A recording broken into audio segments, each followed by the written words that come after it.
শুভেন্দু দাদু ক্ষমতায় আসছে, হ্যাঁ বিজেপির শুভেন্দু দাদু ক্ষমতায় আসছে পশ্চিমবঙ্গে। তিনি ক্ষমতায় আসার পর চিন্তা করলেন, তিনি যেহেতু বিজেপির সরকার, বিজেপির মুখ্যমন্ত্রী, তো তিনি যদি মুসলমানদের বিরুদ্ধে দু একটা আইন পাস না করেন তাহলে কেন্দ্র সরকার তো আর খুশি হবে না। তাই তিনি মুসলমানদের বিরুদ্ধে দু একটা আইন পাস করলেন। তিনি প্রথমত আইন পাস করলেন মুসলমানরা গরু জবাই করতে পারবে না, করলেও 14 বছরের পরে গিয়ে করতে পারবে। শুভেন্দু দাদু মানুষ তাদের জন্ম তারিখ ঠিক রাখার জন্য বা জন্মের তথ্য ঠিক রাখার জন্য তারা জন্ম নিবন্ধন করে। আপনি কি তাহলে আপনার গরু যারা বাছুর দিবে তাদেরকে বার্থ সার্টিফিকেট দিবেন? হ্যাঁ, সেটা আপনার ব্যাপার।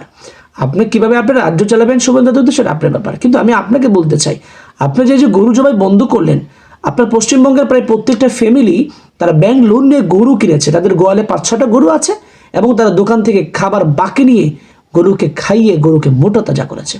কোরবানি ঈদকে সামনে নিয়ে তারা গরু বিক্রি করবে এবং সেই টাকা দিয়ে নিজেরাও সামর্থ্যবান সচ্ছল হবে এবং ব্যাংক লোন পরিশোধ করবে, দোকানের দেনা পরিশোধ করবে। কিন্তু আপনি যে নিয়ম করলেন দাদু, তাতে তো তারা আর গরু বিক্রি করতে পারছে না। আর আমাদের বিধানে কোথাও লেখা নেই যে গরু দিয়েই কোরবানি করতে হবে। আমরা মহিষ, ওট, বেড়া, ছাগল, দুম্বা এগুলো দিয়ে কোরবানি করতে পারি।